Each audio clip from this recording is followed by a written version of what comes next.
6:30 in the morning, papunta na kami sa Tucson. Nandito kami sa Sedona, kaya medyo madilim pa. Yan, 6:30 na po yan, madilim pa. Ganyan kaaga bago kami pupunta kami sa Tucson. Ganito kami kaaga gumaya. Ito naman ako ngayon dito sa Panay Amethyst na ang gaganda. Galing din ng Brazil. Ang gagwapo rin ng mga tindero. Yan. Yan. Mga porke-porke. Yan. Pero gwapo sila. Ito, ang laki na. Ito. Ang laki. They have also yung parang angel wings. Pleto siya. Yan. Medyo mahal yan. Medyo mahal siya. Like ito, this is about 1,000 US dollars. Yan. Tapos ito, meron akong gustong-gusto. This is about 200. Yan, ang ganda niya. Yan. So, yan po ang napakaganda nila mga amethyst. Mga slices na ito. Ito ay kakaiba ito. May pagka-bluish siya. Dark na. So, this is about 600 USD. Yan. Ganyan. Ang gaganda. Yan. Oh, gwapo ang mga nagtitinda. Ito naman mga chimes na agate slices. Yan.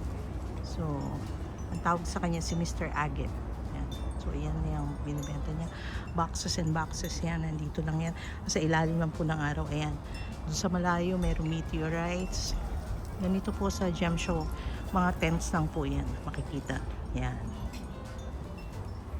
Ito na. Magbabayad na ako. Ito naman, naglalakihang pyrite. So, ayan siya. Ba't ibang klaseng pyrite naman yan. Yan. Yan po para sa pera yan. From Peru. Mexico. Tsaka Peru. Yan, Peru. So, Peru. Ito, pyrite pa rin to. Yan, oh, merong sand. Yan po. Tapos merong mga maliliit na mga pitak-pitak na yan. Yan. So, binibenta yan dito sa gem shop. Ito, iba-ibang mga bracelets. Yan, iba-ibang klase. At nakakatuwa siya. Katulad dito, this is purple phantom quartz. Yan, yan mo yung ang ganda-ganda. Yan, yan. So, ganito sa gem show. Nakalatag lang sa init ng araw. Yan, eto naman, I think this is mukite. Mukite ba ito? Hindi. Dream. Tapos ito, lepidolite. Ito, lepidolite. Yan. So, maraming iba't ibang klaseng mga nakabilad lang yan sa araw. Ganyan. So, ang daming bumibili. Panay bilad-bilad lang sa araw. Nakakainit. Pero nakakatuwa. Yan. Ito naman, panay clear quartz crystals na may mga recorders. Ayan. So, ayan. Rare yan. It's $300. Ito, recorder din yan. Ito siya. Ayan. Recorder. So, gaganda ng quality niya. I think this is from Brazil. Ayan, no? So, nakikita mo 200 per kilo. Ayan. Kasi ito, isang malaki. So, dito, pansin mo na maraming bumibili. Ayan. Ganyan dito sa gem shop. Nakalatag lahat. Ayan. So, ayan yun. Ito naman ang mga quartz crystals, mga clusters. It's 400 per kilo.